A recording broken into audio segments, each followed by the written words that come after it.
Hai para Sundaners, kumaha kabarna? Damang sadayana dengan saya si Otong kembali lagi di channel Ningali Film. Pada episode kali ini kita akan membahas sebuah alur cerita dari film The Skin Painter 2 yang rilis pada tahun 2018. Film ini menceritakan tentang seorang pelukis kulit yang bisa merubah wujud segala makhluk hidup. Karena kemampuannya itu, para pemuja iblis menginginkan kekuatan milik sang pelukis kulit itu. Untuk teman-teman yang suka dengan konten di channel ini, jangan lupa subscribe dan nyalakan lonceng notifikasinya. Dengan begitu, kalian tidak akan ketinggalan dengan video terbaru di channel ini. Dan tidak usah berlama-lama lagi, mari kita mulai ceritanya.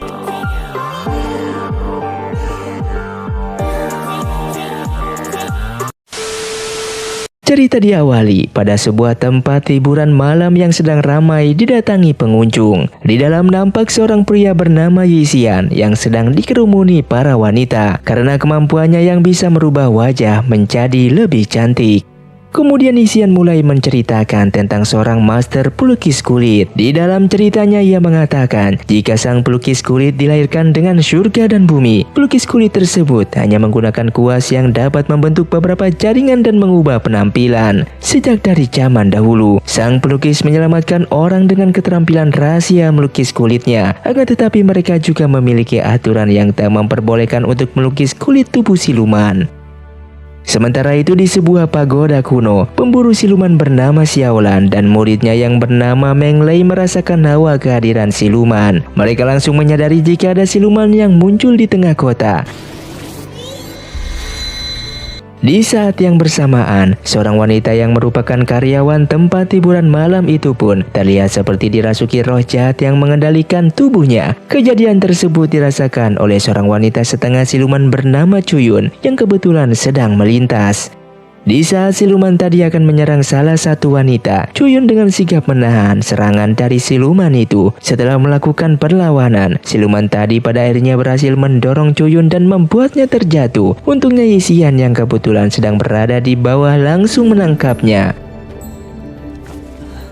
Sementara siluman tadi mencoba kembali menyerang wanita itu, dan kali ini muncullah seorang ahli spiritual bernama Fang Zi yang menghalau siluman tersebut menggunakan sebuah kuasnya. Namun sayangnya ia terkena sedikit darah dari siluman yang langsung meresap ke tubuhnya. Sementara sang siluman langsung mati setelah terkena serangan dari Fang Zi.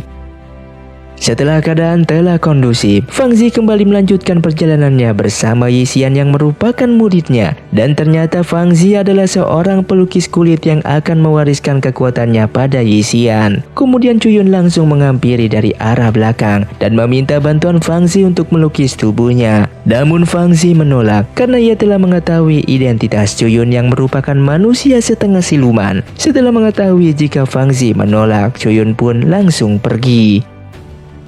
Kemudian keduanya pun sampai di penginapan. Yisian baru menyadari jika gurunya telah terkena suatu penyakit aneh. Ia pun langsung panik dan berusaha mencari cara untuk menyembuhkannya. Namun Fang Zi justru terlihat lebih tenang meski nyawanya sedang terancam.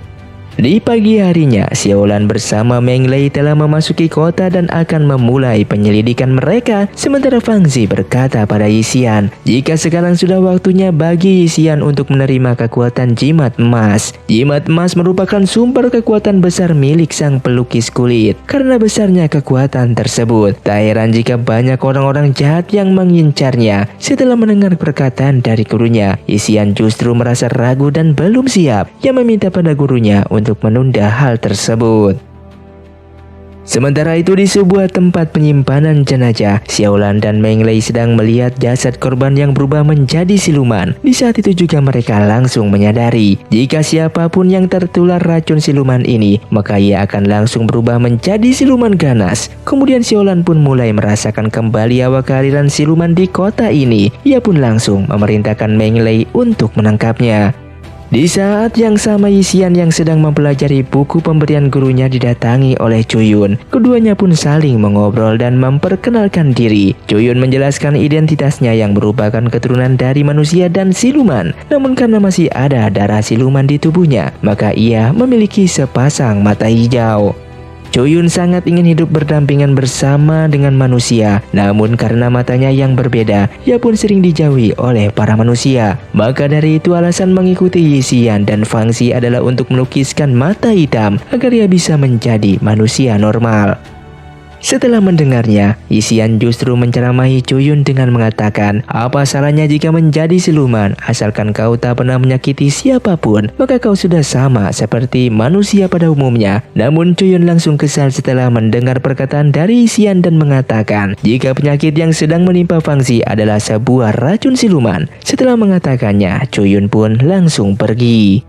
Di malam harinya, Meng Lei akhirnya menemukan Chuyun yang telah ia cari-cari. Tanpa berpikir panjang, Meng Lei langsung menyerang Chuyun. Saat setelah Chuyun kalah dan akan dibunuh, muncullah Fangzi yang menghalangi Meng Lei. Di saat itu juga Meng Lei langsung mengetahui jika pria yang ada di hadapannya adalah seorang pelukis kulit. Dan Fangzi menanyakan Meng Lei mengapa harus membunuh siluman yang tak bersalah. Meng Lei pun menjawab jika semua siluman sama saja dan harus dibunuh.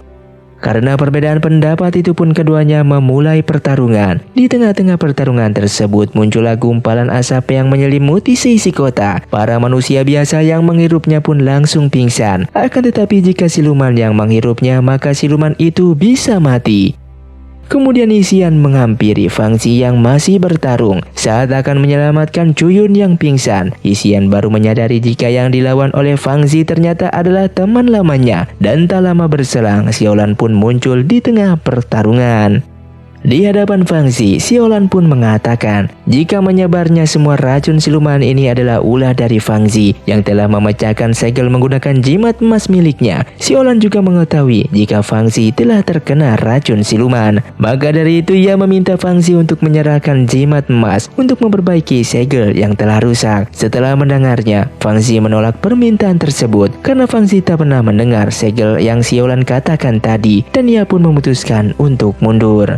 Di pagi harinya Yixian, Fangzi dan Chuyun sedang beristirahat di tengah hutan. Ketiganya sepakat untuk menyelesaikan racun siluman ini secepatnya dan mengobati Fangzi.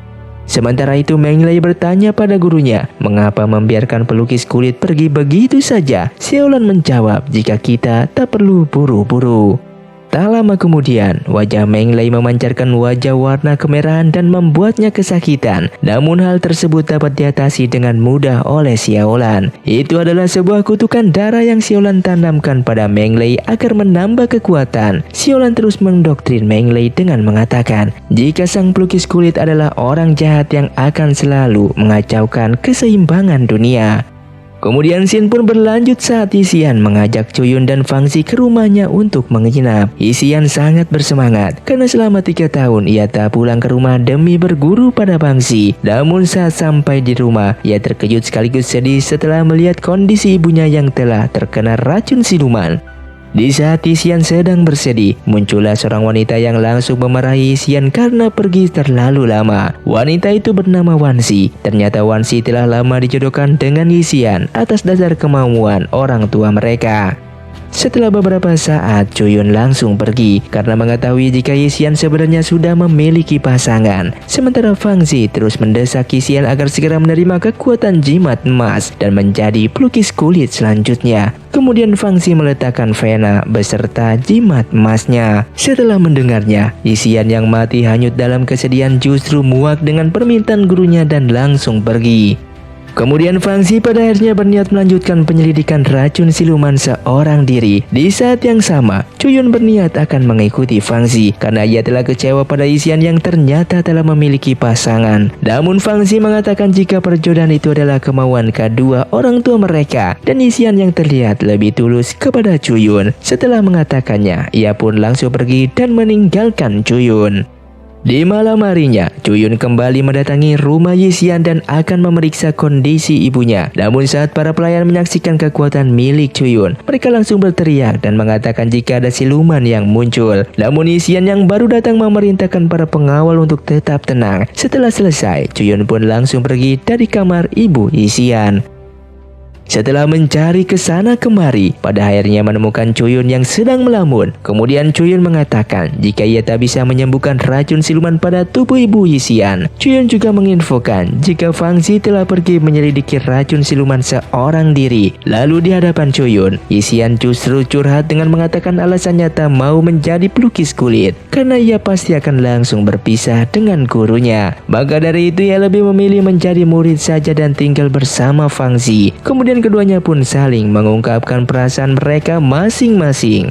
Dan Yixian juga mengatakan ia tak peduli jika Chuyun sebenarnya adalah siluman atau bukan. Namun karena Chuyun sangat ingin menjadi manusia normal, Yixian yang telah menjadi pelukis kulit pada akhirnya menerima permintaan Chuyun untuk melukis kedua matanya menjadi hitam. Akan tetapi Chuyun tak akan bisa lagi menggunakan kemampuan sihir setelahnya.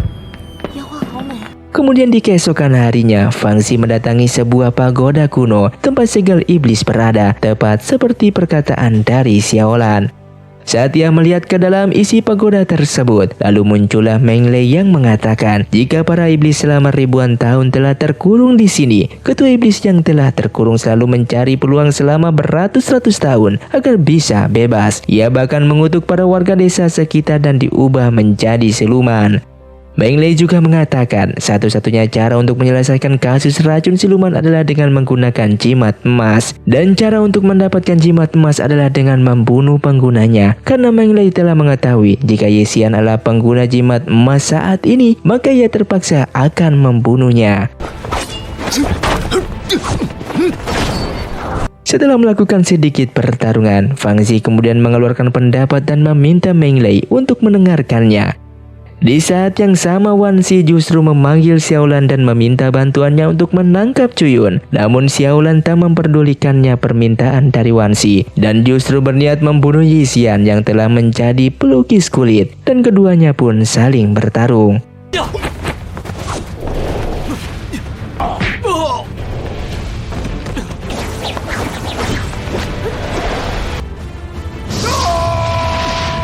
Untung saja Fang Zi muncul dan menghalau serangan yang mengarah ke Chuyun dan Yixian. Tak lama kemudian muncullah ibu Yixian telah berubah menjadi siluman dan menyerang siapa saja. Fang Zi memanfaatkan keributan tersebut untuk melarikan diri bersama Chuyun dan Yixian. Yixian hanya bisa menyaksikan ibunya yang mati sebagai seorang siluman. Kemudian ketiganya pun sampai di sebuah bangunan tua untuk bersembunyi. Di hadapan Yixian, Fang Zi bersandiwara dengan mengatakan jika ia menyesal telah mengangkat Yixian sebagai murid dan memintanya untuk mengembalikan jimat emas itu. Setelah mendengarnya, Yixian langsung merasa marah dan mengatakan semua kebencian terhadap gurunya. Kemudian Fang Zi mengikat tubuh Yixian dan merebut kembali jimat emas. Setelah melakukannya, Fang Zi menemui Meng Lei yang telah menunggu di depan bangunan. Meng Lei dengan cepat mengeluarkan pedangnya dan langsung menyerang Fang Zi.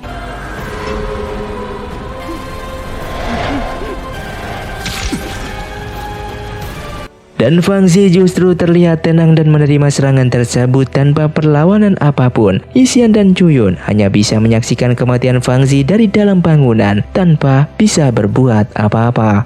Setelah Fang Zi telah tewas, muncullah Xiaolan yang langsung menyerap kekuatan jimat emas. Setelah melakukan hal tersebut, keduanya pun langsung pergi.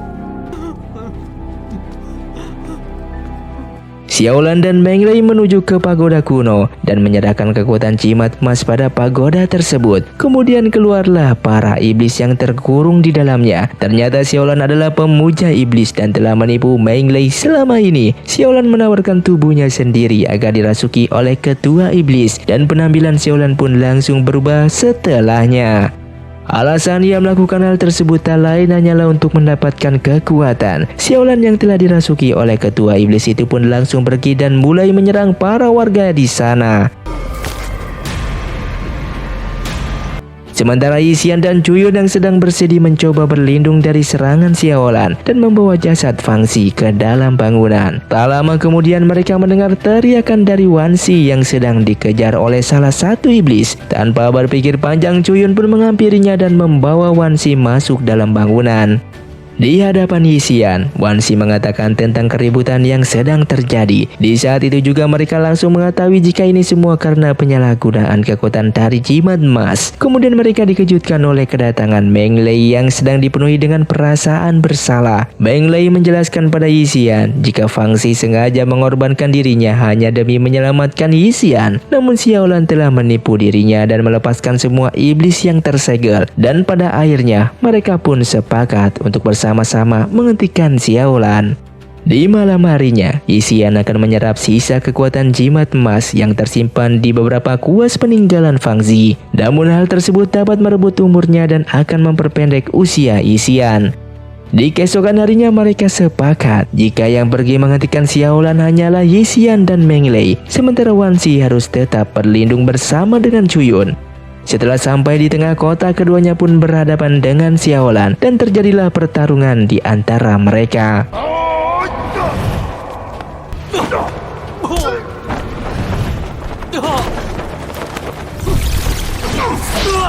Di tengah-tengah pertarungan tiba-tiba Cuyun muncul untuk membantu. Setelah menggabungkan seluruh kekuatannya, mereka pada akhirnya berhasil melumpuhkan Xiaolan dan membuat ketua iblis keluar dari dalam tubuhnya. Karena Cuyun mengeluarkan ilmu sihir dengan paksa, maka matanya berubah kembali hijau dan dia juga kembali menjadi manusia setengah siluman. Cuyun kemudian merubah wujudnya menjadi siluman ular dan mencoba melawan ketua iblis. Menyadari adanya sebuah kesempatan, Meng Lei meminta Yixian untuk segera menyegel ketua iblis itu, sementara dirinya akan menahan pergerakan sang ketua iblis. Karena hal tersebut Meng Lei pun lenyap karena ia tak mampu lagi menahan kekuatan besar sang ketua iblis. Setelah melihatnya, Yixian pun langsung mengeluarkan kekuatan penuhnya dan berhasil menyegel ketua iblis beserta bawahannya.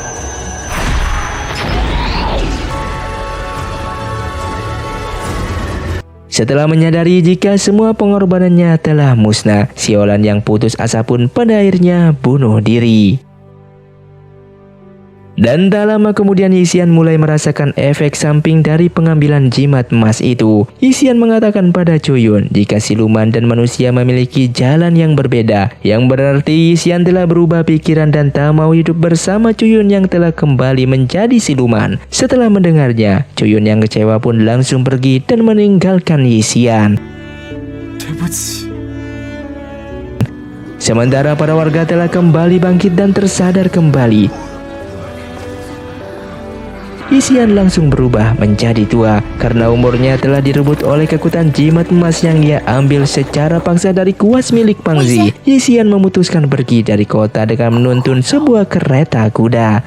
Di akhir cerita, kita diperlihatkan Yixian yang terlihat sedang menikmati sisa hidupnya sambil memegangi lukisan Cuyun beserta jasad Fang Li di dekatnya, dan cerita pun selesai. Terima kasih untuk kalian yang sudah menonton video ini sampai habis. Buat kalian yang mau request film selanjutnya silahkan komentar di bawah ini. Sampai jumpa di video selanjutnya. Saya pamit urang dari ningali film si Otong undur diri dan salam Sundaners.